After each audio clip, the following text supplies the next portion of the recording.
Everyone, कैसे हाल चाल, कैसे हो आप सब। मैं अंकिता राठौर और आप सबका वेलकम करती हूँ on this amazing platform physics वाला एंड हमारे आज के वन शॉट में ऑफ लाइट। तो भाई ये चैप्टर जो है लाइट 7th में भी है, 8th में भी है, 8 ओल्ड सिलेबस में भी है, 8 न्यू सिलेबस में भी है और बच्चे बहुत ज्यादा कंफ्यूज हो जाते हैं इसके बारे में। तो आइए आज इसको बहुत एकदम वन शॉट में समझेंगे। कौन कौन से टॉपिक्स कवर करने वाले। यहाँ पे आपको छोटा सा लगेगा अरे बस इतना ही टॉपिक है, अंदर डिटेल में पढ़ेंगे, डोंट वरी। ठीक है, रिफ्लेक्शन पढ़ेंगे, रिफ्लेक्शन के लॉज पढ़ेंगे, रिफ्लेक्शन क्या होता है, मल्टीपल रिफ्लेक्शंस की वजह से कहाँ कहाँ पे आपको क्या क्या चीजें अपने सराउंडिंग में ऑब्जर्व करने को मिलती हैं ना, आई क्या होता है, आई का स्ट्रक्चर कैसा होता है और इसके साथ साथ आंखों की केयर कैसे करनी है। जिन लोगों को थोड़ा सा विजुअल इम्पेयरमेंट है या फिर फुल इम्पेयरमेंट है तो फिर वो लोग कैसे यहाँ पे यूज करते हैं कम्युनिकेट करने के लिए चीजें, तो उसके बारे में पढ़ते हैं। ठीक है, फटाफट से स्टार्ट करते हैं। कौन सी चीजें हमारी आंखों को दिखती हैं, क्यों दिखती हैं, कैसे दिखती हैं। तो बेटा वही बोल रहा है, जो भी विजिबिलिटी होती है ऑब्जेक्ट्स की वो किस पे रिलाई करती है, वो रिलाई करती है on the presence and interaction of light. अगर लाइट है तो हमें चीजें दिखती हैं, अगर लाइट नहीं है तो हमें चीजें नहीं दिखती है ना। तो यहाँ पे अगर लाइट का प्रेजेंस है उस पर डिपेंड करता है हमें कोई चीज दिख रही है नहीं दिख रही है। रात में एकदम अंधेरा होता है, आपको चीजें एकदम इजीली दिख जाती है जैसे डे टाइम में दिखती है, नहीं दिखती ना, वही चीज बोल रहा है। ठीक है, एंड इंटरैक्ट कैसे कर रही है लाइट, ठीक है, उसके ऊपर। चलो, लाइट जो है वो है क्या एक्चुअल में। लाइट एक टाइप की एनर्जी है।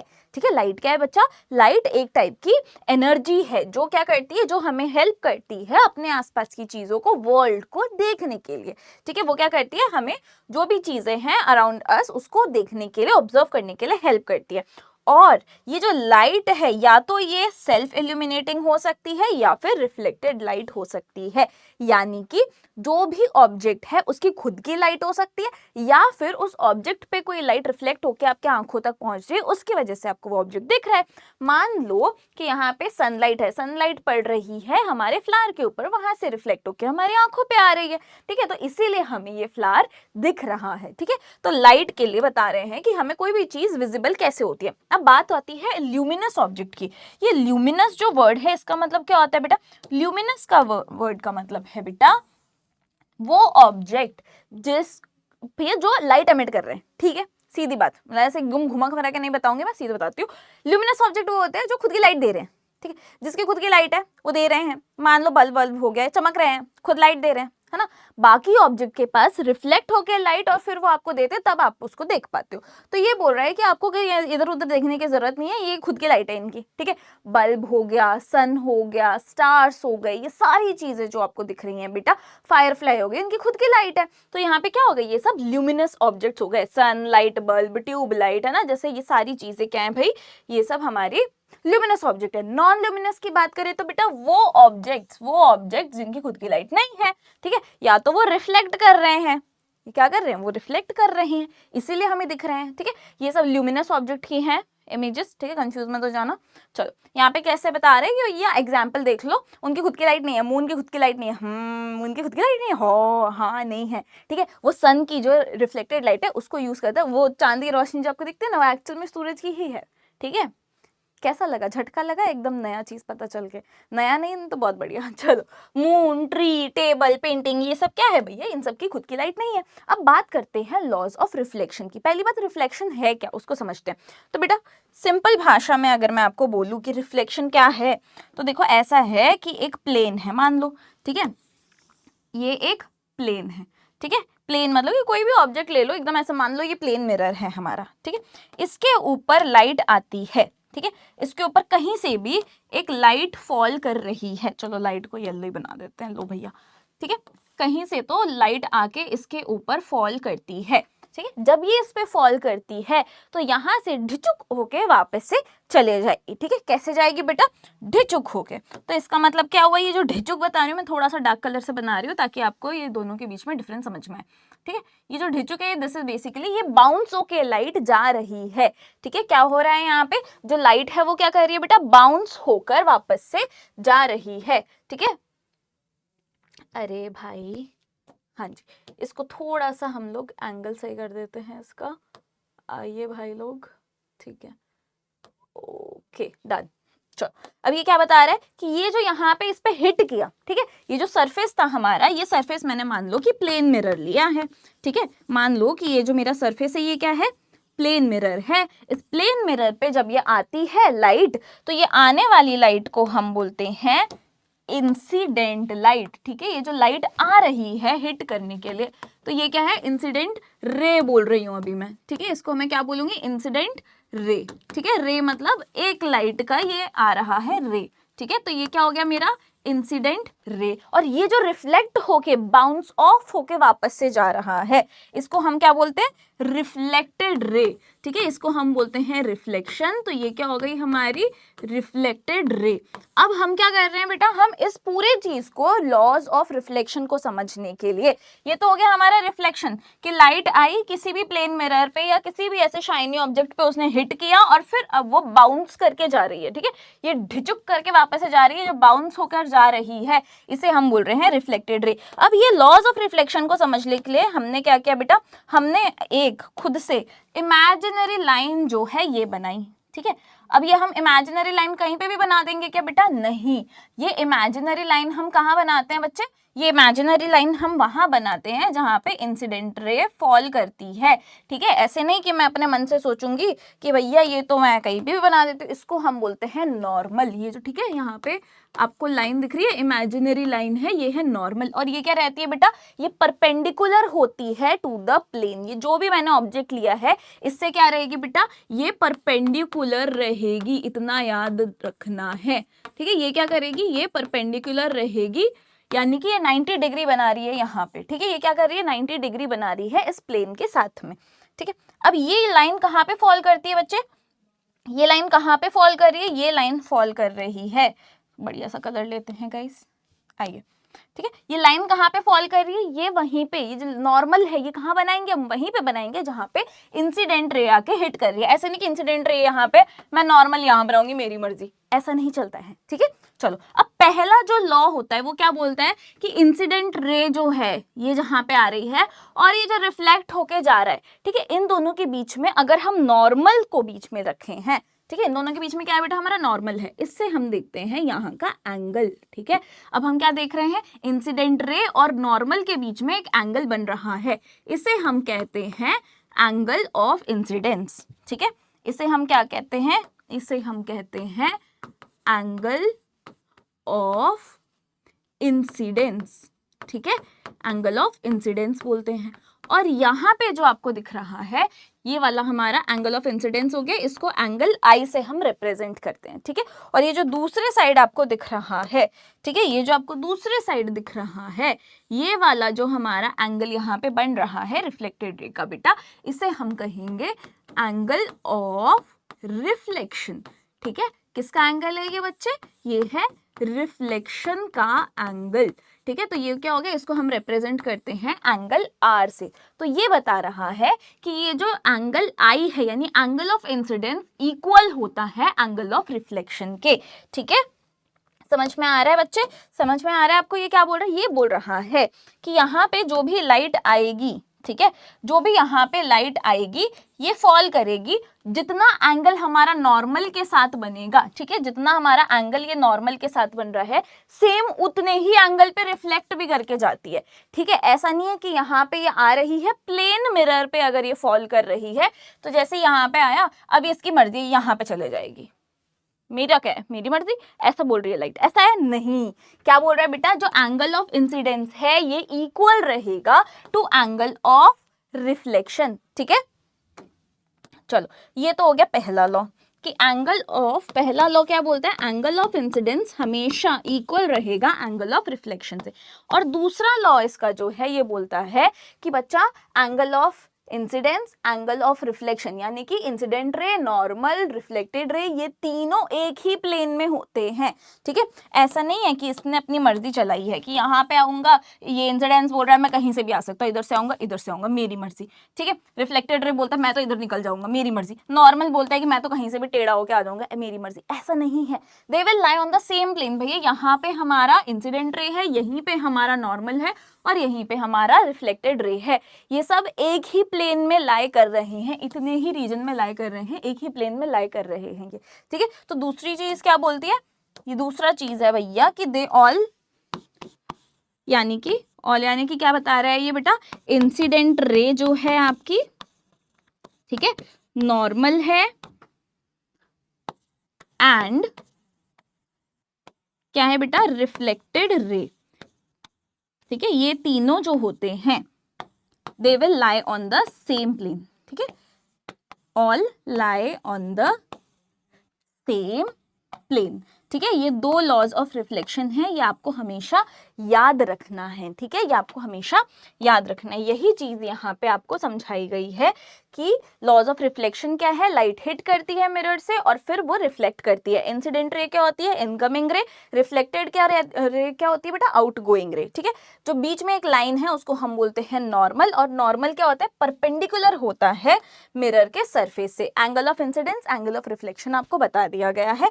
अगर आपको एग्जाम में ये सोचे कि भैया क्या डेफिनेशन लिखनी है, डेफिनेशन तो मैम ने बताई नहीं, बस समझा के छोड़ दिया, तो डेफिनेशन इसीलिए मैंने आपको नोट्स दिए हैं, ठीक है। फर्स्ट लॉ हो गया, सेकंड लॉ हो गया, ये दोनों चीज वही है। लॉज ऑफ रिफ्लेक्शन जो होते हैं, एंगल ऑफ इंसिडेंस यानी कि ये, और एंगल ऑफ रिफ्लेक्शन यानी कि एंगल आर हमारा हमेशा ऑलवेज इक्वल रहता है, ठीक है। यहाँ पे वही चीज बताई गई है। And they all lie in the same plane, ये दूसरी चीज जो बता रही है कि वही, ठीक है। Incident ray, normal and point of incidence, reflected ray, ये सब जो होते हैं सब एक ही प्लेन पे लाई करते हैं, ठीक है। ये हो गया हमारे लॉज ऑफ रिफ्लेक्शन। आइए समझते हैं कि प्लेन मिरर जो है वो कैसे ऑब्जेक्ट जो है उसके सामने रखा हो तो कैसे इमेजेस को फॉर्म करेगी, ठीक है। पहली चीज क्या होता है बेटा, वर्चुअल रहता है एंड अपराइट रहता है। ऐसा नहीं है कि अगर मैं यहाँ पे खड़ी हूँ तो मेरी मुंडी यहाँ पे है, ठीक है, लेकिन मेरे सामने जो प्लेन मिरर है जिसमें मैं रोज अपना मुंह देख कर आती हूँ, ठीक है, वो अचानक से मुझे दिखाएगा कि मेरी टांगे ऊपर चली गई, मेरी मुंडी नीचे चली गई। ऐसा उल्टा नहीं दिखाएगा, अपराइट दिखाएगा। मुंडी जहाँ पे है वहां पे मुंडी रहेगी, बदन जहाँ पे वहां पे बदन दिखेगा, ठीक है। सेम साइज होता है एज द ऑब्जेक्ट। अब मान लो कि मेरे सामने प्लेन मिरर है तो मेरा जो साइज है इतना ही साइज का मेरा इमेज भी फॉर्म होगा। ऐसा नहीं है कि मैं इतनी सी हूँ, इमेज इतना बड़ा फॉर्म हो रहा है, ठीक है, जूम्ड इन है।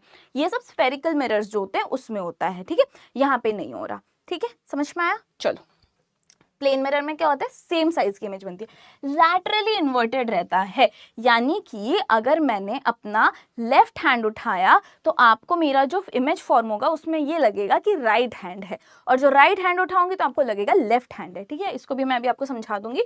इक्वल डिस्टेंस पे होता है एंड इरेक्ट रहता है, ठीक है, वर्टिकल रहती है और सेम ओरिएंटेशन रहता है जैसे ऑब्जेक्ट का है, ठीक है। मान लो जो मैं आपको समझा रही हूँ लैटरल इन्वर्जन, उसको थोड़ा अच्छे से समझाती हूँ, एक बार में समझ में आ जाएगा लेकिन कोई हंसेगा नहीं, ध्यान देना, ठीक है। ये मान लो कि ये मेरा एक मिरर है, ठीक है, मैं यहाँ पे खड़ी हूँ, मेरे सामने एक मिरर है। अब इस मिरर पे मैं अपनी एक इमेज बना देती हूँ, ठीक है। मैंने बनाई, ये मेरी मुंडी, ठीक है, मेरा सेम साइज का ऑब्जेक्ट रहेगा, ठीक है। ये मैंने अपनी बॉडी बना दी। अब यहाँ पे ये मैं हूँ, ये यहाँ पे मेरा, ठीक है, मिरर में इमेज बन रही है। अब ये जो इमेज है, मान लो मैंने अपना राइट हैंड खड़ा किया, ठीक है, तो मेरा यहाँ पे क्या है भाई, राइट हैंड जो है, ठीक है, मेरा राइट हैंड ऊपर है, तो यहाँ पे बता रहा है कि भैया ये आपका राइट हैंड ऊपर हो गया। लेकिन अब आप देखोगे तो इसमें जो इमेज बनी है बेटा, इससे आपको क्या लगेगा कि मेरा लेफ्ट हैंड ऊपर है। तो यहाँ पे क्या हो रहा है, लैटरल इन्वर्जन, ठीक है, यहाँ पे इसको हम बोलते हैं लैटरल इन्वर्जन। यानी कि प्लेन मिरर में मैं अपना राइट हैंड खड़ा कर रही हूँ तो यहाँ पे क्या दिख रहा है बेटा, ये तो लेफ्ट हैंड दिख रहा है। देखो राइट हैंड तो इधर है मेरा, इधर होना चाहिए था इसको खड़ा, लेकिन यहाँ पे क्या हो रहा है, तो लेफ्ट हैंड लग रहा है। तो इसको हम बोलते हैं लैटरल इन्वर्जन, ठीक है। क्या है ये, लैटरल इन्वर्जन। इस प्रॉपर्टी को हम बोलते हैं लैटरल इन्वर्जन। अब इक्वल डिस्टेंस पे फॉर्म होगा हमारा जो इमेज है, मतलब कि अगर मान लो कि यहाँ पे मेरा मिरर है, ठीक है, मिरर को मैं इसी तरीके से एक प्लेन साइड वाला व्यू दिखा रही हूँ मिरर का, ठीक है, जैसे सामने अब जैसे ऐसे दिखता वो वाला नहीं, साइड वाला व्यू दिखा रही हूँ मैं आपको, ठीक है। अब यहाँ पे मेरा कोई भी ऑब्जेक्ट है, ठीक है, अगर ये ऑब्जेक्ट मेरे मिरर से कितना दूर है, मान लो 1 मीटर दूरी पे है, तो यहाँ पे जो इसकी इमेज फॉर्म होगी बच्चे, ये भी 1 मीटर पे ही होगी, ठीक है। मान लो अगर ये 1 मीटर ना होके 0.5 मीटर पे है, तो 0.5 मीटर पे ही हमारी इमेज फॉर्म होगी। मतलब कि जितना दूर मिरर से ऑब्जेक्ट है उतनी ही दूर मिरर से हमारी इमेज फॉर्म होगी, ठीक है, क्लियर है। उसको हम बोलते हैं इक्वल डिस्टेंस पे इरेक्ट रहता है, यानी कि वर्टिकल है तो वर्टिकल दिखती है। ऐसे आपको, जैसे ये मेरा इमेज है, ठीक है, मान लो ये मेरा इमेज है, ये इमेज आपको ऐसे नहीं दिखेगा कि यहाँ पे मेरी मुंडी है और यहाँ पे मेरा शरीर है, ऐसे नहीं दिखेगा आपको, ठीक है, इरेक्ट दिखेगी, यानी कि सीधी आपको इमेज दिख रही है मेरी, ठीक है। चलो, रिफ्लेक्शन के कुछ टाइप्स होते हैं बेटा, 2 टाइप के रिफ्लेक्शन होते हैं, रेगुलर एंड डिफ्यूज। तो इसको जल्दी से समझ लेते हैं बेटा। रिफ्लेक्शन के टाइप कहिए, ये पहला बता रहा है, सीधे सीधे मैं आपको समझा देती हूँ। यहाँ पे देख लो कि सारी पैरेलल लाइंस हैं, ठीक है, और यहाँ पे आप देखोगे ये जो आपका सरफेस है ये क्या है, एकदम सपाट है, ठीक है, प्लेन है। यहाँ पे आपका जो ऑब्जेक्ट है ये कैसा है बेटा, ये एकदम प्लेन है। तो जब भी रेज अगर पैरेलल यहाँ पे फॉर्म कर रही है, मतलब आ रही हैं, इंसिडेंट रेज जो है वो अगर क्या आ रही है बेटा, जो पैरेलल रेज ऑफ लाइट आ रही हैं, तो वो बाउंस होने के बाद स्मूथ सरफेस से जब बाउंस होके जाएंगी बेटा, तो वो सब पैरेलल ही रहेंगी आफ्टर रिफ्लेक्शन, ठीक है। रिफ्लेक्शन के बाद में भी ये सब क्या है, पैरेलल है। पैरेलल आपने मैथ्स में पढ़ा होगा बेटा, पैरेलल लाइंस क्या होती है, जो आगे जाके ऐसे मिल नहीं जाती हैं, ऐसे टेढ़ी नहीं हो जाती कि ले मिल लिए, ऐसे नहीं, ठीक है, इंटरसेक्ट नहीं करती हैं, ठीक है। पैरेलल लाइंस क्या होती है, ऐसे साइड बाय साइड चलती है लेकिन मिल के भी हम मिल न सके, ठीक है, वैसा वाला हाल है इसका। ये साइड बाय साइड चलती रहेगी लेकिन ये क्या है भैया, ये आगे जाके मिलेगी नहीं, तो ये क्या हो गए, पैरेलल लाइंस हो गए। तो अब यहाँ पे क्या बोल रहा है कि जो इंसिडेंट रेज अगर पैरेलल है और वो स्मूथ सरफेस पे हिट करती है, ठीक है, स्मूथ सरफेस है, सपाट दिख रहा है, ऐसा उबड़ खाबड़ तो नहीं दिख रहा है ना, स्मूथ है, तो स्मूथ सरफेस पे हिट करेगी, तो ये सब बेटा जब बाउंस होके जाएगी, रिफ्लेक्ट होके जाएगी, तो ये सब पैरेलल जाएंगी, ठीक है। इसको हम बोलते हैं रेगुलर हमारा रिफ्लेक्शन है, ठीक है। चलो, लेकिन डिफ्यूज रिफ्लेक्शन क्या बोलता है बेटा, डिफ्यूज रिफ्लेक्शन बोल रहा है कि ये इंसिडेंट रेज तो पैरेलल आए हैं, पर हमारा जो ऑब्जेक्ट है ये सपाट नहीं है, ये कैसा है बेटा, स्मूथ नहीं है, ये उबड़ खाबड़ है, गुचुर पुचुर है, ठीक है, रफ सरफेस है। ये कैसा सरफेस है बच्चे, ये रफ सरफेस है। तो ये बोल रहा है कि जो रफ सरफेस है इस पे भले ही ये जो लाइंस आई थी ये क्या थी बेटा, ये पैरेलल आई थी, बट ये पैरेलल नहीं जाएंगी, ये डिफरेंट डायरेक्शंस में रिफ्लेक्ट होकर जा रही है, ठीक है। ये क्या है, डिफरेंट यहाँ पे डायरेक्शंस जो है उसमें इरेगुलरिटी की वजह से रिफ्लेक्ट होके जा रही है, ठीक है। तो यही चीज है, ये बता रहा है कि यहाँ पे जो डिफ्यूज्ड रिफ्लेक्शन है ये क्या होता है, ये तब होता है जब पैरेलल रेज ऑफ लाइट आ रही है, एक सरफेस जो है उस पे हिट कर रही है, लेकिन अलग अलग वेरियस डायरेक्शन में जाएंगी। क्यों जाएंगी, क्योंकि सरफेस क्या था, इरेगुलर था, यानी कि रफ मटेरियल हो गया, जैसे वैसा था, ठीक है, जैसे कार्डबोर्ड वार्डबोर्ड हो गया। तो ये जो होती हैं, लेकिन फिर भी ये लॉज ऑफ हमारा रिफ्लेक्शन को वायलेट नहीं करती हैं, उसी प्लेन पे रहेंगी बच्चे, ठीक है। और इनका यहाँ पे अगर आप देखोगे, यहाँ पे आप देखोगे बेटा, तो यहाँ पे अगर आप इमेजिनरी लाइन ड्रॉ कर दोगे जिसको आप नॉर्मल बोलोगे, तो यहाँ पे जो रिफ्लेक्शन और इंसिडेंस का एंगल बन रहा है ये हमेशा सेम होगा, ठीक है। यहाँ पे आप देखोगे सेम होगा, यहाँ देखोगे सेम होगा, तो ये बोल रही है कि ये वायलेट नहीं करती हैं लॉज ऑफ रिफ्लेक्शन को, भले अलग अलग डायरेक्शन में चली जाए, ठीक है। चलो, इतना क्लियर है।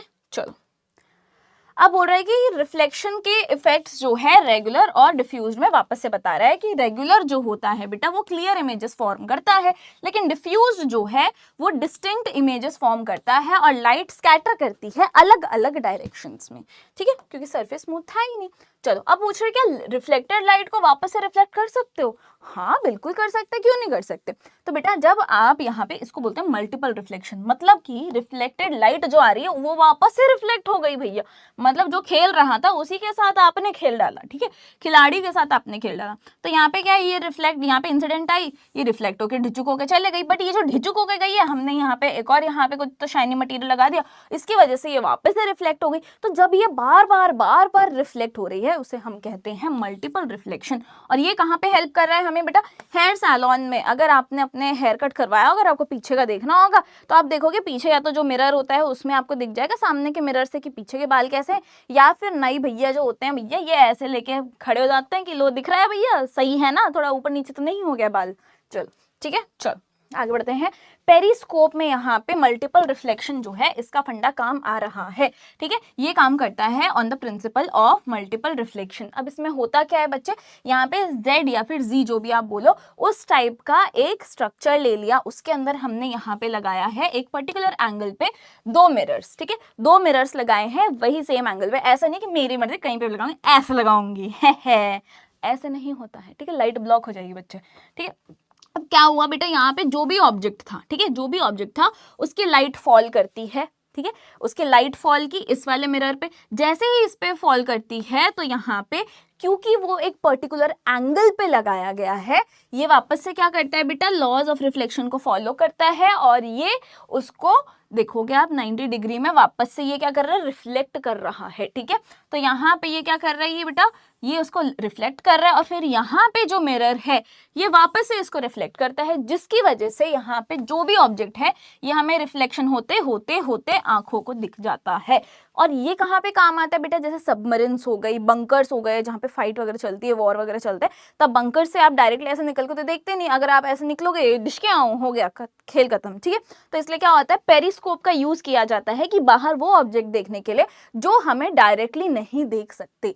ठीक है, तो यहाँ पे वही चीज बोल रहा है, अगर आपको ऑब्जेक्ट को डायरेक्टली नहीं देख पा रहे हो, जैसे सबमरीन वगैरह में हो गया, तो पेरिस्कोप का यूज होता है ऐसी जगहों पर। एंड नाउ यू नो कि ये कितना ज्यादा इंपॉर्टेंट है। ठीक है, यहाँ से लाइट आई, ये यहाँ पे रिफ्लेक्ट की, वापस से रिफ्लेक्ट की, क्या हुआ भैया, एक बार रिफ्लेक्टेड लाइट जो आई थी उसको वापस से रिफ्लेक्टेड रे को वापस से क्या किया बेटा, वापस से रिफ्लेक्ट कर दिया।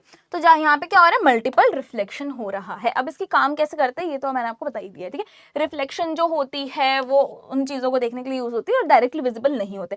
लाइट जो होती है एंटर करती है एक मिरर से, रिफ्लेक्ट करती है, हिट करती है दूसरे वाले को, फिर वापस से रिफ्लेक्ट करती है और आपकी आंखों को दिखती है। ये जो बाउंसिंग है मल्टीपल टाइम्स लाइट की, ये बेटा पेरिस्कोप में हो रही है, जिसकी वजह से हमें कॉर्नर या ऑब्स्टैकल वाली जो चीजें होती हैं वो भी दिख जाती हैं। ठीक है, मल्टीपल इमेजेस में एक और चीज होती है बेटा, मल्टीपल रिफ्लेक्शंस जो होते हैं उसकी वजह से मल्टीपल इमेजेस भी फॉर्म हो सकती हैं। जैसे यहाँ पे आप देखोगे कुछ पैटर्न बन रहा है। ठीक है, यहाँ पे आप देखोगे कि कुछ पैटर्न बन रहा है। ये पैटर्न क्यों बन रहा है आइए समझते हैं। ये होता है बेटा कैलाइडोस्कोप या कैलिडोस्कोप, आप जो भी बोलोगे उसके अंदर। ठीक है, अभी कैलिडोस्कोप क्या होता है, ये एक बहुत बढ़िया सी डिवाइस होती है जिसमें बेटा एक मिरर लिया, दो मिरर लिया, तीन मिरर लिया। ठीक है, तीन हमने मिरर्स लिए और तीनों को हमने ट्रायंगल शेप में डाल दिया और अब हमने लिया एक लॉन्ग सिलेंड्रिकल टाइप का ट्यूब और जब हमने ये ऐसा लॉन्ग सिलेंड्रिकल ट्यूब लिया, इसके अंदर हमने ये तीनों के तीनों जो मिरर्स थे वो डाल दिए और अब इसके अंदर बीच में हमने क्या डाल दिए, बीड्स डाल दिए, जिसकी वजह से यहाँ पे क्या हो रहा है, यहाँ पे जो हमारा ट्रायंगल बन रहा है बीच में बीड्स हैं, कलरफुल आपने बैंगल एंगल के टुकड़े डाल दिए, कुछ भी आपने बढ़िया बढ़िया सी चीजें डाल दी कलरफुल। ठीक है, तो अब यहाँ पे लाइट तीनों में रिफ्लेक्ट होती है मल्टीपल रिफ्लेक्शंस की वजह से बहुत सुंदर सुंदर पैटर्न्स बन जाते हैं। ठीक है, जब फिर कोई एक एंड से देखता है कैलिडोस्कोप या कैलाइडोस्कोप के अंदर और लाइट एंटर करती है दूसरे साइड से, तो आपको यहाँ पे तीन जो यहाँ पे आपको बढ़िया बढ़िया से मिरर्स हैं उसके बीच में कुछ कुछ तो ऐसे बनते हुए पैटर्न्स दिखेंगे। ठीक है, और ये जो सुंदर सुंदर पैटर्न्स आपको दिखते हैं, ठीक है, जो सुंदर सुंदर पैटर्न्स दिखते हैं इसको अलग अलग जगह पे यूज किया जाता है। ठीक है, अब यहाँ पे दिखा देते हैं मैं आपको कहाँ कहाँ यूज होता है। तो भैया देखो, एंटरटेनमेंट या टॉयज सेक्शन में यूज होता है। आप देखोगे ऐसे एंटरटेनमेंट के लिए बच्चों के लिए बनाया जाता है टॉयज वगैरह। ठीक है, आर्ट एंड डिजाइन पैटर्न जो है उसको जनरेट करने के लिए आप देखोगे वॉलपेपर्स वगैरह में यूज किया जाता है। ठीक है, टेक्सटाइल में यूज किया जाता है, ऐसे आपने प्रिंट्स आपने देखे होंगे बहुत सारी जगह पे। इसके साथ साथ थेरेपी, कॉग्निटिव डेवलपमेंट या फिर माइंडफुलनेस के लिए, पीस ऑफ माइंड के लिए कुछ ऐसे पैटर्न्स को नोटिस किया जाता है जिसकी वजह से इंसान को एकदम शांति मिल जाती है। ठीक है, स्ट्रेस रिलीज होता है। Next is marketing and branding या फिर डिस्प्ले करने के लिए इंस्टॉलेशन। तो भैया ये ब्रांडिंग के लिए इतना ज़्यादा प्यारा फॉर्मेशंस होती हैं, पैटर्न्स ऐसे बनते हैं कि इंसान का ध्यान खिंचा चला आता है। ठीक है, तो जब भी कोई कैंपेन्स होते हैं या फिर कोई भी मार्केटिंग कैंपेन हो गया ना, तो लोगों को अट्रैक्ट करने के लिए ऐसे डिजाइन्स यूज किए जाते हैं बिजनेसेस के लिए। ठीक है, decorative ceilings and domes, even जो यहाँ पे आप स्ट्रक्चर देख रहे हो या ऑफिस के स्ट्रक्चर जो भी हैं ये भी आपके इंस्पायर्ड है फ्रॉम कैलिडोस्कोप। ठीक है, इसका जो पैटर्न्स है ये सेम वहीं से इंस्पायर्ड है। चलिए अब यहाँ पे आते हैं वापस से सनलाइट के ऊपर। बेटा सनलाइट जो होती है उसको हम बोलते हैं व्हाइट लाइट, और ये व्हाइट लाइट जो होती है इसमें 7 कलर्स होते हैं। ठीक है, तो यहाँ पे आप एक एक्टिविटी भी कर सकते हो इस चीज़ को समझने के लिए या इस चीज़ को जानने के लिए। बेटा इसमें आपको क्या करना है, इसमें आपको एक सोर्स ऑफ लाइट आपने ली। ठीक है, मान लो एक सोर्स ऑफ लाइट ली है आपने, यहाँ पे प्रिज्म डाला है, जब यहाँ से लाइट हिट करती है इसके प्रिज्म के ऊपर तो ये 7 अलग अलग कलर्स में आपको जाते हुए दिखेगी, सेम वैसे ही जैसे रेनबो में होता है। ठीक है, तो ये वही बता रहा है आपको। इसको आप दूसरे तरीके से भी कर सकते हो। एक प्लेन मिरर लिया आपने, ठीक है, बोल फिल्ड विथ वाटर के अंदर। उसके बाद में डायरेक्ट सनलाइट आने दी मिरर के ऊपर और फिर आप एडजस्ट करते हो। ठीक है, जब आपको बोल के अंदर जो भी है भैया आप बोल को एडजस्ट करते हो तो रिफ्लेक्टेड लाइट जो होती है वो एक वाइट सरफेस पे या फिर ऐसे अपने पेपर रख दिया या फिर वॉल हो गया उस पर रिफ्लेक्ट कर दिया। अब जो रिफ्लेक्टेड लाइट है यहाँ पे आपको मल्टीपल कलर्स दिखेंगे। ठीक है, यहाँ पे आपको अलग अलग कलर्स दिख रहे हैं। ये जो मिरर है और ये वाटर है ये एक प्रिज्म की तरह काम करता है। ठीक है, यानी कि प्रिज्म क्या करता है बेटा, व्हाइट लाइट को ब्रेक कर देता है इनटू कॉम्पोनेंट कलर्स, यानी कि 7 कलर्स के अंदर उसको कर देता है। ठीक है, इसको हम बोलते हैं डिस्पर्शन ऑफ लाइट। ये जो फिनोमेनन है इसको, ये जो हमारा रेनबो हमें दिखता है, ये जो हमारा नेचर है ये बना रहा है बेटा, this is basically natural dispersion of sunlight, जो कि 7 अलग अलग कलर्स में, ये जो विबग्योर वाला फैक्टर है भैया आपको याद आ जाएगा, violet, indigo, blue, yellow, orange and red. ठीक है, ओह वेट जी रह गया ग्रीन। ठीक है, चलिए यहाँ पे एक बार मैं लिख ही देती हूँ लगे हाथ कि आपको बाद में भी याद रहे। ठीक है, ये विबग्योर, ये जो होते हैं ये 7 कलर्स जो होते हैं ये आपको रेनबो में भी देखने के लिए मिलते हैं। ठीक है, ये तो एप्लीकेशंस तो हमने समझ ली हैं गाइस। चलो अब बात करते हैं आंखों की। हमारी आंखें हमें हेल्प करती हैं हमारे आसपास जितनी भी चीजें हैं उसको ऑब्जर्व करने के लिए, राइट। तो यहाँ पे वही बता रहे हैं कि आंख हमारे इतनी इंपॉर्टेंट वाइटल सेंस ऑर्गन है कि बेटा ये हमें परसीव करने में, इंटरप्रेट करने में, जो भी चीजें हमारे आसपास चल रही हैं, फैसिनेटिंग सा स्ट्रक्चर हो गया, सब कुछ देखने में, जैसे आप मुझे अभी देख रहे हो, समझ रहे हो। ठीक है, ये सारा पूरा चैप्टर उसमें हेल्प करती है। अब आई होता क्या, ये रफली स्फेरिकल होता है और प्रोटेक्टेड होता है एक वाइट आउटर कोट से, जो कि हमारा इंटीरियर जितना भी है उसको सपोर्ट करे। फिर उसके ऊपर होता है बेटा ट्रांसपेरेंट कॉर्निया यहाँ पर। ठीक है, ये जो आपको दिख रहा है ये ट्रांसपेरेंट कॉर्निया, ये आपको व्हाइट स्ट्रक्चर दिख रहा होगा जो हमारी आंखों को प्रोटेक्ट करके रखा है। ठीक है, इमेज आ जाएगी आपके पास, देख लेना आराम से। इसके बाद में ये बता रहा है कि आइरिस होता है, प्यूपिल होता है, बहुत सारी चीजें होती है और एक एक करके समझते हैं। तो सबसे पहले क्या आता है बेटा, कॉर्निया। कॉर्निया क्या है, आउटर मोस्ट लेयर जो होती है उसको हम कॉर्निया बोलते हैं। और ये कैसी होती है, कलरफुल होती है क्या, नहीं, ये होती है ट्रांसपेरेंट। ठीक है, फिर आता है आइरिस। आइरिस जो होता है बेटा कॉर्निया के पीछे रहता है और एक डार्क मस्क्यूलर स्ट्रक्चर होता है जिसे हम आइरिस बोल रहे हैं। और लोगों की आंखों का, यानी कि बोलते हैं ना कि अरे यार इसकी आंखें देखो ब्लू है, इसकी ग्रीन है, इसकी ये है, इसकी वो है, इसकी ब्लैक है, इसकी ब्राउन है ना, ये सारी चीजें कहाँ से आती है बेटा, कलर जो होता है आइरिस का उसकी वजह से। ठीक है, ब्राउन, ब्लू, ब्लैक जो भी है वो। फिर आता है बेटा प्यूपिल। प्यूपिल क्या होता है, प्यूपिल होता है आइरिस के भी अंदर। ठीक है, एक स्मॉल सी ओपनिंग होती है जिसका नाम है प्यूपिल। फिर बात करते हैं लेंस की। अब लेंस कहाँ है बेटा, प्यूपिल के पीछे लेंस होता है। और लेंस का काम क्या होता है, लेंस का काम होता है जो भी आई के अंदर बेटा लाइट आती है, ठीक है, उसे बैक ऑफ द आई जो होता है वहां पे एक लेयर होती है जिसे रेटिना कहते हैं, वहां पे फोकस करना है। ठीक है, लेंस का काम क्या हुआ कि लाइट को फोकस कर रहा है। ठीक है, फिर काम आ रहा है हमारे रेटिना का। रेटिना क्या है, ये जो अभी हमने बोला था रेटिना, वही बता रहे हैं, वो लेयर जो बैक ऑफ द आई में होती है उसे हम रेटिना बोलते हैं। ठीक है, अब इसमें बहुत सारे अलग अलग नर्व सेल्स होते हैं और एक होता है ब्लाइंड स्पॉट। ब्लाइंड स्पॉट होता है जहां पे ऑप्टिक नर्व और हमारी रेटिना का जंक्शन होता है। ठीक है, तो ब्लाइंड स्पॉट क्या होता है, जहां पे विजन नहीं होती है, एब्सेंट होती है, और ये एग्जिस्ट करता है junction of optic nerve and retina, जैसे मैंने आपको बताया अभी। ठीक है, तो वहां पे क्या है बेटा, उसको ब्लाइंड स्पॉट बोलते हैं। एग्जाम में आ सकता है 1 मार्क का, डिफाइन करने के लिए ब्लाइंड स्पॉट, या फिर फिल इन द ब्लैंक्स आ सकता है। ठीक है, यहाँ पे विजन एब्सेंट होती है, याद रखना। नर्व सेल्स क्या होते हैं बेटा, 2 टाइप के नर्व सेल्स है रेटिना के पास में, एक होता है कोन्स, एक होता है रॉड्स। कोन्स जो होती हैं वो ब्राइट लाइट के लिए सेंसिटिव होती हैं और रॉड्स जो होते हैं वो डिम लाइट के लिए सेंसिटिव होते हैं। रॉड्स हमें हेल्प करते हैं जो भी चीजें हैं डिम लाइट में देखने के लिए, कोन्स हमें हेल्प करती है ब्राइट लाइट में, हमें सनलाइट में चीजें देखने के लिए, ऑब्जर्व करने के लिए। ठीक, ऑप्टिक नर्व क्या होता है बेटा, जो भी सेंसेशन हमारी आंखों को फील होती है या फिर नर्व्स जो होती हैं वो फील करती है और फिर वो ट्रांसमिट करती हैं हमारे ब्रेन के पास में कि बहुत ज़्यादा लाइट है, आंखें चुभ रही हैं, आंख बंद करो, आंख बंद करो। तो ये सारी चीज़ें बेटा हमारे ब्रेन के पास में जो सिग्नल जा रहा है, ठीक है, ऑप्टिक नर्व के थ्रू जा रहा है। ठीक है, जितनी भी सेंसेशंस है वो कहाँ से जा रही है, ऑप्टिक नर्व के थ्रू जा रही है। फिर बात आ रही है सिलियरी मसल्स की। सिलियरी मसल्स किसमें हेल्प करती है बेटा, सिलियरी मसल्स हेल्प करती है लेंस का शेप चेंज करने के लिए। ठीक है, लेंस को जो जब अलाउ करें ना, लेंस अलाउ कर रहा है कि लाइट आएगी, फोकस करेगी, तो अब उसका जो शेप है उसको चेंज करने के लिए कौन हेल्प करेगी? सिलियरी मसल्स, ठीक है। ये हेल्प करता है लेंस को कि वो अच्छे से फोकस कर सके, ठीक है, अच्छे से फोकस कर सके, लाइट जो है अच्छे से फोकस करे, प्रॉपर इमेज बन पाए उसके लिए। अब आंखों में जो ऊपर ऐसे आईलिड्स होते हैं, ये क्या है? पर्दा है, पर्दा बेसिकली, ठीक है। जब हमारी आंखों को नीड नहीं होती है चीजें देखने की, मान लो कि यहाँ पे बहुत ज्यादा धूल मिट्टी चल रही है, आंधी तूफान आ गया, तो क्या मुझे चाहिए कि मेरी आंखें ऐसे खुल के देखेगी, अरे वाह सारा धूल मिट्टी मेरे आंखों में जाने दो, कोई बात नहीं ना, नीड नहीं है, वहां पे हमारी आईज को प्रोटेक्ट करना है। तो जो चीज हमारे लिए नीडेड नहीं है उस टाइम पे मैं क्या करूंगी? आंखें बंद कर लूंगी, तो अब क्या हो? मेरी आंखें सेफ हो गई। इसके लिए ये आईलिड्स है हमारे पास में, ठीक है। वही बोलता है प्रोटेक्ट कर रही हैं आईज को from the foreign object, also ये ब्लॉक कर देती हैं लाइट को जब नीडेड नहीं होता। आप सोने जा रहे हो तो एकदम बढ़िया रोशनी चाहिए कि अरे नहीं भाई एकदम सूरज जी ही मुंह के ऊपर आ जाए तब बढ़िया नींद आएगी, इतनी लाइट चाहिए मुझे, ऐसा नहीं होता ना।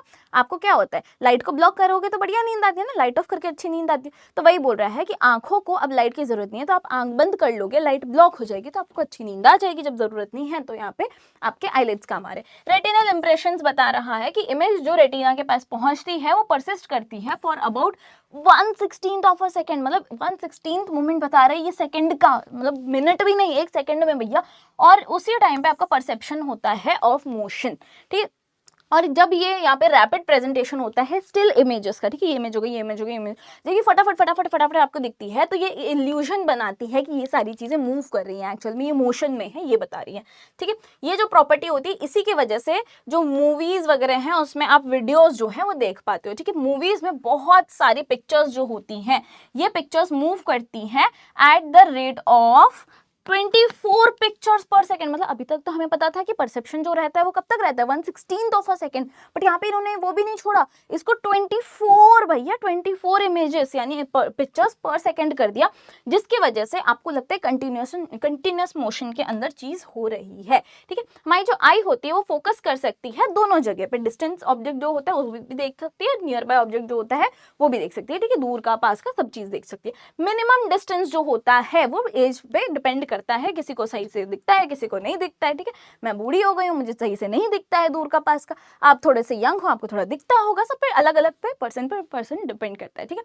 मोस्ट कंफर्टेबल डिस्टेंस जो होता है आप नॉर्मल आई के साथ में कभी भी रीड कर पाओ, दैट इज 25 सेंटीमीटर, ठीक है। अब कुछ टाइम ऐसा होता है कि लोगों को पास का नहीं दिखता है, कुछ कुछ लोगों को दूर का नहीं दिखता है, जैसे मुझे दूर का नहीं दिखता है, ठीक है। तो ये जो यहाँ पे सूटेबल लेंसेस होते हैं उसकी वजह से यहाँ पे जो चश्मा है बेसिकली इसमें लेंस लगा दिया, ठीक है। सूटेबल लेंसेस से हम लोग अपनी आई को सही कर सकते, करेक्ट कर सकते इन डिफेक्ट्स को, ठीक है। अब हमें अपना आंखों का ख्याल कैसे रखना है बेटा? ये नेसेसरी है कि हम प्रॉपर खाना खाएं, रेगुलर चेकअप करवाएं, है ना। लाइट बहुत ज़्यादा अगर हो या बहुत कम हो तो हमारी आंखों के लिए हानिकारक है। आई पे अगर बहुत कम लाइट है तो आंखों पे एकदम स्ट्रेन आता है, और बहुत ज़्यादा है तो हेडेक भी हो सकता है। इसके साथ साथ ये बता रहे हैं कि अगर लेज़र टॉर्च हुआ या फिर पावरफुल लैम्प हुआ या सन हो गया, इन सबको डायरेक्टली नहीं देखना चाहिए, किसी आंख और के आंख में ऐसे नहीं मारना चाहिए। इससे क्या होता है? आंखें तबाह हो सकती हैं, ठीक है, बर्बाद हो सकती है, रेटिना खराब हो जाता है, डैमेज हो जाता है। आंखों को ऐसे घिसना नहीं है पकड़ के, ठीक है। अब वही बदल रहा है कि अगर पार्टिकल्स वगैरह चले गए तो आंखों को धो लो ठंडे पानी से, क्लीन वाटर से, ठीक है। फ्रीक्वेंटली आपको आंखों को वॉश करते रहना चाहिए। डॉक्टर को दिखा दो ज्यादा ही जरूरत पड़ रही है तो। रीड करो नॉर्मल डिस्टेंस पे विजन के लिए, ऐसे नहीं कि तुमको लगे कि भैया मेरी आंखें बहुत बढ़िया है एकदम मैं 1 मीटर दूर रख के पढ़ूंगा, ऐसे नहीं, ठीक है। 25 सेंटीमीटर आपको बोला है, ना ज्यादा दूर है ना ज्यादा पास है, वो नॉर्मल डिस्टेंस है विजन के लिए, ठीक है। अब आपको एकदम पास लाके भी नहीं पढ़ना है, एकदम दूर ले जाके भी नहीं पढ़ना है, ठीक है। चलो, आंखों का ख्याल रखना है। विटामिन ए वाला जो भी फूड स्टफ होता है जिसमें विटामिन ए बहुत ज़्यादा होता है, ऐसी चीज़ों का आपको खाना है जिसकी वजह से आपको ये प्रिवेंशन हो जाएगा, ठीक है। नाइट ब्लाइंडनेस नहीं होगी, आपकी आंखें सही रहेंगी, ठीक है। पपाया हो गया, मैंगो हो गया, ये सारी चीज़ें खाओ, ठीक है।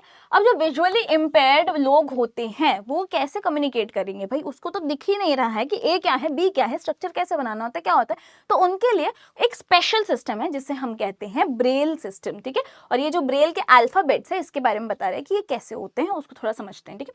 जो भी बच्चे होते हैं, इंडिविजुअल्स होते हैं जिनको एकदम विजुअल इम्पेयरमेंट्स है, ठीक है, या तो बिल्कुल नहीं दिखता है, वो थोड़ा बहुत नहीं दिखता है, लिमिटेड विजन है, तो ये सब चीज़ें जो होती है बेटा ये बेसिकली क्या होता है, ये डिजीज की वजह से भी हो सकता है, ठीक है। तो ये बोल रहे हैं कि इनका सेंसेस, बाकी सेंसेस तो बहुत बढ़िया होते हैं, ठीक है, आईज नहीं है स्टिल, उनका टच बहुत बढ़िया होता है, उनकी हियरिंग बहुत अच्छी होती है, चीज़ों को समझना बहुत अच्छे से कर पाते हैं, आइडेंटिफाई अच्छे से कर पाते हैं। इसी का फायदा उठा के हमने ब्रेल सिस्टम बनाया है कि भैया तुम अगर चीज़ों को टच करके बहुत फटाक से समझ सकते हो तो हम तुम्हारे लिए ऐसा ही सिस्टम बनाते हैं, राइट। तो इसीलिए यहाँ पे हाइटेंड सेंसेस जो है उसके लिए एक बहुत बढ़िया सी चीज़ बनाई गई, वैल्यूएबल रिसोर्स बनाई गई विजुअली इम्पेयर्ड इंडिविजुअल के लिए, जिसे हम ब्रेल सिस्टम बोलते हैं। और ये जो सिस्टम था ये 1932 में अडॉप्ट हुआ था। रीडिंग और राइटिंग जो होती है उसको कैसे करेंगे, टच के थ्रू, ये जो हमारे विजुअली इम्पेयर्ड पीपल हैं वो लोग, ठीक है। फिर बात हुई कि ब्रेल जो होता है उसके अंदर बेटा बहुत सारे कोड्स होते हैं, बहुत सारे लैंग्वेजेस के लिए होते हैं, मैथमेटिक्स के लिए होते हैं, इवन साइंटिफिक नोटेशंस के लिए भी होते हैं। और बहुत सारी कंट्रीज जैसे इंडिया हो गया, इसमें बेटा ब्रेल वर्जन जो है ये अलग अलग लैंग्वेजेस में भी अवेलेबल है। तो विजुअली इम्पेयर्ड पीपल जो होते हैं, इंडिविजुअल्स जो होते हैं, ये ब्रेल सिस्टम के थ्रू पढ़ सकते हैं, ठीक है। पहले वो लेटर्स जो होंगे उनको स्टार्ट करेंगे, फिर बाद में वो स्पेशल कैरेक्टर्स कौन कौन से उनको समझेंगे, और फिर बाद में वो लेटर्स को कंबाइन करते हैं और फिर पढ़ते हैं। अब बोल रहा है कि लर्निंग मेथड जो होते हैं इसमें सबसे पहले क्या करता है, वो टच करके जो भी कैरेक्टर है उसको मेमोराइज करते हैं, ठीक है। क्या करते हैं, उसको मेमोराइज करते हैं टच करके कि ये भैया ये ए है, ये बी है, ये क्या है, ठीक है। ब्रेल टेक्स्ट जो होते हैं उसे मैनुअली भी बनाया जा सकता था और इसको मशीन से भी बनाया जा सकता है, ठीक है। इनिशियली बहुत पहले टाइम पे क्या होता था बेटा, शुरू में मैनुअल मेथड्स यूज करते थे, जैसे एम्बॉस करना, ठीक है, कैरेक्टर्स को हाथ से बनाना, ये सारी चीजें। फिर टेक्नोलॉजी एकदम एडवांस होती गई तो उन्होंने कुछ डिवाइसेस बनाए, जैसे कि टाइपराइटर हो गया, प्रिंटिंग मशीन हो गई, और इनको डिजाइन किया गया स्पेसिफिकली इसीलिए कि वो ब्रेल टेक्स्ट बना पाए, ठीक है। तो ये तो हो गई हमारी पूरी। लास्ट बात बता रहे हैं आपको, ये जो मशीन थी ये एनेबल करती है more efficient and accurate production of Braille materials, ठीक है। इसका फोकस ही उधर है, ऐसे नहीं कि यहाँ लगे हाथ ये भी बना दो, ऐसा नहीं, ठीक है। उसका फोकस ही वहाँ पे है ताकि सबको भैया इक्वालिटी है, सबका हक है भैया ये जीने का अच्छे से, ठीक है। तो सबको वो रिसोर्सेस मिलने चाहिए। तो ये जो टेक्नोलॉजी है ये बहुत आसान कर देती है विजुअल इम्पेयर्ड जो इंडिविजुअल्स हैं उनके लिए रीडिंग मटेरियल्स का, ठीक है, एक्सेस। तो यहाँ पे बहुत ज़्यादा उनको फ़ायदा होता है, ठीक है, मतलब जो उठाना चाहे उनको फ़ायदा हो रहा है। चलिए यहाँ पे हो गया है चैप्टर खत्म। जाते जाते एक होमवर्क देते जाऊंगी, ये क्वेश्चन, इसका आंसर आप मुझे कमेंट डाउन करके फटाफट से बता दीजिएगा, ठीक है। अमाउंट ऑफ लाइट जो एंटर करती है आंखों में वो कौन कंट्रोल करता है, आई के लेंस करते हैं, आइरिस करता है, सिलियरी मसल्स करता है, कौन कर रहे हैं अमाउंट ऑफ लाइट कितनी एंटर होनी चाहिए हमारी आंखों में, इसको कौन कंट्रोल कर रहा है, ये आप मुझे कमेंट करके बता दीजिएगा क्या है सही आंसर। परंपरा, प्रतिष्ठा, अनुशासन के हिसाब से यहाँ पे आपके लिए दिल से बहुत ज्यादा थैंक यू। मिलते हैं अपनी अगली क्लास में। Till then take care of yourself, bye bye.